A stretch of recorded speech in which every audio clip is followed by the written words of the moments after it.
Have you ever reached a point in life where the weight of everything becomes too heavy, and you find yourself wondering, God, where are you? This is the story of a man named Ethan, who reached that breaking point where all hope seemed gone. Ethan was once full of dreams. He had a good job, a beautiful family, and a heart full of faith. People admired his strength, his smile, and his confidence in God. But life has a way of testing even the strongest hearts. One day, everything began to fall apart. The company where Ethan worked for 12 years suddenly downsized. Overnight, he lost his job. He thought it would be temporary. God will open a door, he said. But weeks turned into months, and months into a full year. With no job, no opportunities, nothing. His savings were gone. His house rent was overdue. The landlord came knocking. His wife, Grace, encouraged him at first, but even her strength began to fade. Their children would ask, Daddy, when will things go back to normal? Ethan had no answer. The once cheerful man became silent. Prayer turned into tears. Hope turned into questions.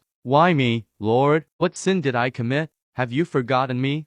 One evening, after yet another rejection email, Ethan sat alone in the darkness. He looked around at the almost empty house, most of the furniture sold to survive. His wife and children were asleep. Tears rolled down his face as he whispered, God, I have nothing left. If you won't help me, I'm done. He decided that night would be his last, not because he wanted to die, but because he felt he had nothing left to live for. He walked outside, heading toward the old bridge near the town. It was quiet, cold, and empty, just like how his heart felt. But as he approached, he saw someone sitting there, an older man, humming a worship song softly. Ethan tried to walk past him, but the man turned and said gently, You look like someone who came here to give up. Ethan froze. He hadn't spoken a word. How did this stranger know? Without waiting for a reply, the man continued, You know, I once came to this same spot. I thought my story was over, but God found me, right here, when all hope was gone. Tears filled Ethan's eyes. The stranger patted the space beside him. Ethan sat. For the next hour, the man shared his own story, how he lost everything, was left alone,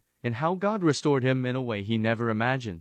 Before leaving, the man placed a small, folded paper in Ethan's hand and said, This is for you. Don't open it until you get home. And remember, the night you consider the end is often when God begins. Ethan walked back home slowly. He opened the paper. Inside, it read, For I know the plans I have for you, plans to give you hope and a future. Jeremiah 29:11. And written beneath it was a phone number. The next morning, Ethan reluctantly called the number. It turned out to belong to the director of a non-profit organization searching for someone with Ethan's exact skills, someone to lead a new community project, offering a salary, housing support, and opportunities to impact lives. One meeting turned into a job offer. One job offer turned into restoration. Ethan's life didn't just return, it became better, stronger, purposeful. Months later, he returned to the bridge to find the old man, but he never saw him again. Some say God sends angels. Ethan believes that night, God sent one to save him.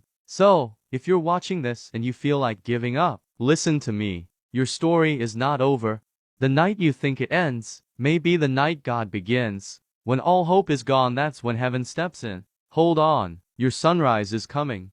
If this story touched your heart, please don't forget to like, share, and subscribe. God bless you.